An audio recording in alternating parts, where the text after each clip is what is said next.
एकदा हे भापादही तुम्ही घरी केलं ना, परत परत करणारच, गॅरंटी देऊन सांगते. नमस्कार, मी दीपाली. नांदेडकर रेसिपीज या चॅनलवर तुमचं स्वागत आहे. आज आपण बेंगॉलची फेमस डिश भापादही घरी कसं करायचं ते बघणार आहोत.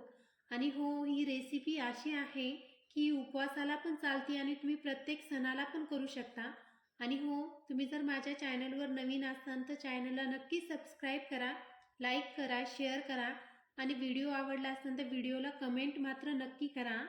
तर सर्वात पहिले आपल्याला काय करायचं, एक भांडं घ्यायचं, त्या भांड्यावर एक चाळणी ठेवायची आणि त्या चाळणीवर की नाही आपल्याला एक कॉटनचा कपडा ॲड करायचा आहे आणि त्या कपड्यावर की नाही आपल्याला अर्धा लिटर फ्रेश आणि एकदम घट्ट असं आपल्याला दही ॲड करायचे. तर तसं तर हे वजनाने म्हणलं तर की नाही 500 ग्राम दही आहे आणि वाटीनं म्हणलं तर एकूण 3 वाटी दही आहे. तर मी एकूण की नाही अर्धा लिटर दही घेतलेलं आहे आणि त्या कपड्यावर की नाही ॲड करून घेतलं. आणि आता आपल्याला काय करायचे, 1 तासाकरता की नाही ती दही की नाही आपल्याला असं सोडून द्यायचे चाळणीवर. त्यांनी काय होईल की त्या दह्यामध्ये जे एक्स्ट्राचं पाणी आहे ना ते निघल्या जाईल त्याकरता. तर आता आपल्याला 1 तास झाल्यानंतर काय करायचं, गॅसवर कढई ठेवायची.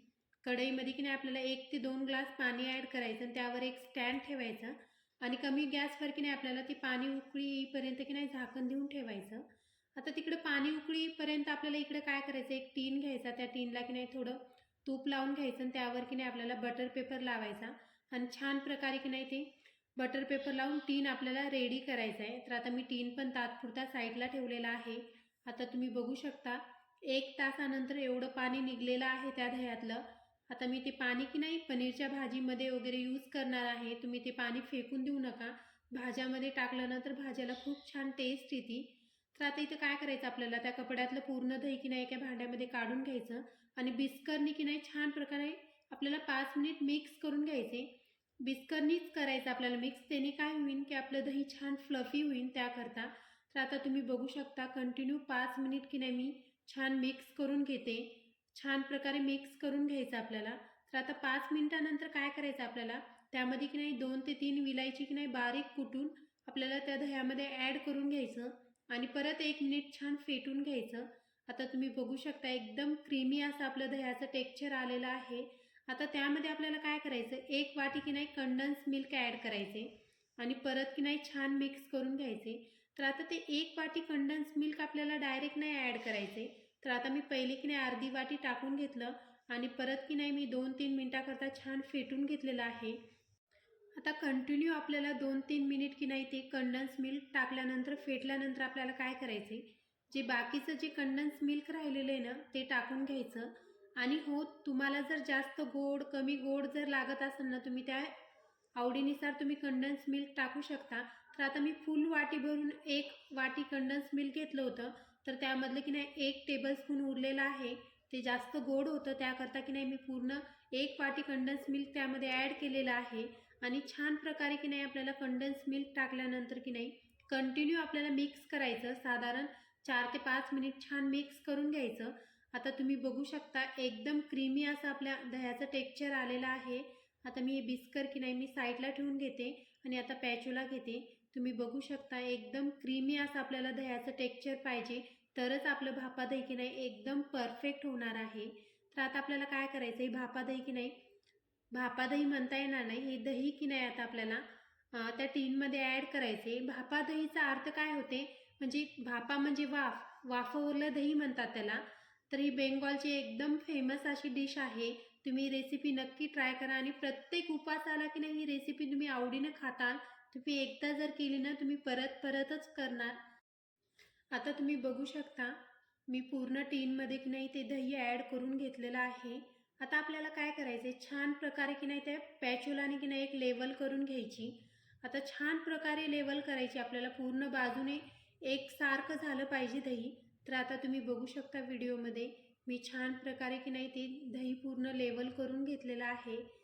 तुम्ही बघू शकता व्हिडिओमध्ये सेम अशाच पद्धतीने आपल्याला लेवल करून घ्यायची. आता तुम्ही बघू शकता व्हिडिओमध्ये छान प्रकारे मी लेवल करून घेतलेली आहे. आता त्यावर आपल्याला काय करायचे, ऑलिनियमचा की नाही पेपर लावून घ्यायचा. ते लावल्याने काय होईल की जे वाफ येईल ना तेव्हा तेव्हा ते पाणी की नाही वाफाचं त्या दह्यामध्ये पडणार नाही. जर पाणी पडलं तर आपलं की नाही भापा दही परफेक्ट सेट होणार नाही. तर त्याकरता हे आपल्याला पेपर लावून घ्यायचा आहे. छान प्रकारे लावून घ्यायचा आहे. तुम्ही बघू शकता व्हिडिओमध्ये मी छान बोटाने की नाही दाबून घेत आहे. त्याने काय होईल की पाणी मध्ये जाणार नाही. मी रिपीट सांगते. आता साईडचा जे पेपर आहे ना मी कट करून घेते. ते एक्स्ट्राचा होता आहे म्हणून मी कट करून घेते. तर आता आपल्याला की नाही हे टीन की नाही आता आपला तयार झालेला आहे आता त्या कढईमध्ये ठेवण्याकरता. तर आता परत की नाही एकदा हाताने दाबून घ्यायचा. ते साईडचा जे पेपर की नाही छान प्रकारे त्या भांड्याला चिटकला जाईल. तर आता तुम्ही बघू शकता अशा प्रकारे पूर्ण मी ते पेपर लावून घेतलेला आहे. आता परत एकदा मी दाबून घेत आहे. बिलकुल आपल्याला पाणी त्यामध्ये जाऊ द्यायचं नाही. आणि तुमच्याकडे जर पेपर नसेल तर तुम्ही काय करा, एक प्लेट पण ठेवू शकता, नाहीतर मग एका डब्यामध्ये करा.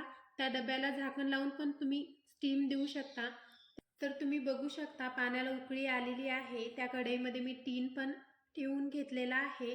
आता आपल्याला काय करायचं आहे, ते झाकण लावून की नाही मीडियम गॅसवर की नाही आपल्याला 20 मिनिट त्या दह्याला की नाही स्टीम द्यायची. आपल्याला छान प्रकारे स्टीम द्यायची. गॅस आपल्याला मीडियमच ठेवायचा आहे.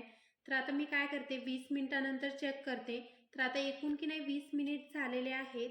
आता 20 मिनिटानंतर मी झाकण काढून घेते आणि ते पेपर पण आपल्याला काढून घ्यायचा.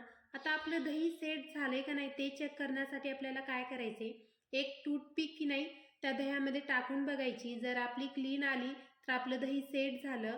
आणि जर तुम्हाला वाटत असेल थोडी त्या टूथपिकला लागलेलं आहे दही, तर आणखीन तुम्ही 5 मिनिट ठेवून द्या ते दही मीडियम गॅसवर. तर आता तुम्ही बघू शकता एकूण 20 मिनिटामध्ये तसं जर परफेक्ट आपलं भापा दही तयार होते. आता आपल्याला काय करायचे, दही ते गरम आहे ना, गरम असतानाच आपल्याला त्यावर की नाही 10-12 केसरच्या काड्या लावून घ्यायच्या. त्याने काय होईल, आपलं दही दिसायला पण एकदम सुंदर दिसणार आहे आणि खायला पण एकदम छान टेस्ट येणार आहे. त्याकरता आपल्याला केसर की नाही लावून घ्यायचे. आणि गरम दह्यावर आपण केसर लावल्याने काय होईल की त्याने कलर पण त्या केसरचा सोडला जाईल. त्याकरता आपल्याला गरम दह्यावरच ते केसर लावून घ्यायचे. तर आता मी की नाही ते पूर्ण केसर लावून घेतलेलं आहे. आता काय करायचं आपल्याला, हे भापा दहीचा डबा की नाही आपल्याला 1.5 तासाकरता फ्रीजमध्ये ठेवायचा आहे. आता मी ठेवून घेतलेला आहे आणि तुम्ही बघू शकता 1.5 तासानंतर मी ते डबा बाहेर काढून घेतलेला आहे. आता तुम्ही की नाही एका नाईफनी काय करायचं आपल्याला त्या दह्याची की नाही साईड लूज करून घ्यायची आपल्याला. तर आता मी छान प्रकारे की नाही ती लूज करून घेतलेलं आहे. आता त्यावर आपल्याला एक प्लेट ठेवायची आणि टीन की नाही पालता करायचा आणि त्यावर एकदा दोनदा टॅप करायचे. तुम्ही बघू शकता बटर पेपर लावल्यामुळे आपलं दही किती इझिली पडलेलं आहे. आता परत आपल्याला काय करायचं, एका प्लेटवर की नाही असं केळीचं पान ठेवायचं आणि त्यावर प्लेट ठेवून परत ती प्लेट की नाही सरळ करून घ्यायची. बिलकुल त्याला जास्त हलवायचं नाही त्या दह्याला. एकदम सावकाशी प्रोसेस करायची, नाही तर ते दही तुटू शकते. तर आता तुम्ही बघू शकता त्यावर की नाही मी थोडे पिस्ता घेतलेले आहे चॉप केलेले. पूर्ण की नाही आपल्याला पिस्तानी गार्निश करायचे ते भापा दही. एकदम टेस्टी असं आपलं भापा दही तयार झालेलं आहे. आता मी पिस्तानी छान गार्निश करून घेते आणि थोडं की नाही गुलाबाच्या पाकळ्यांनी पण मी थोडं गार्निश करणार आहे. तुम्ही रेसिपी नक्की ट्राय करा.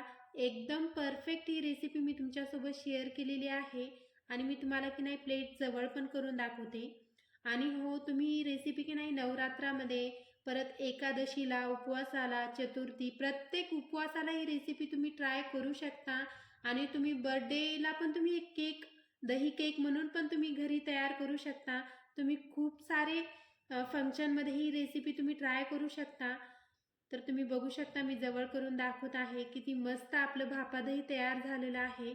आणि हो, ह्या भापा दहीची काळजी काय घ्यायची आपल्याला, जेव्हा ते भापा दही तयार होईल ना, जेव्हा आपण कढईमधून काढलं ना, तर नॉर्मल थंड झालं ना, तर फ्रीजमध्ये की नाही 1.5 ते 2 तासाकरता ठेवायचं म्हणजे ठेवायचंच. त्याने काय होईल, आपलं दही छान आणखीन सेट होईल त्याकरता आणि खायला पण छान टेस्टेड लागन. तर आता तुम्ही बघू शकता मी दही की नाही कट करून घेतलेला आहे. किती मस्त कट होत आहे तुम्ही बघू शकता व्हिडिओमध्ये. वाव, खूप मस्त कट होत आहे. मग वाट काय पाहता, मग ही रेसिपी नक्की ट्राय करा आणि मला कमेंट करायला विसरू नका. आता भेटू नेक्स्ट व्हिडिओमध्ये. तोपर्यंत बाय बाय.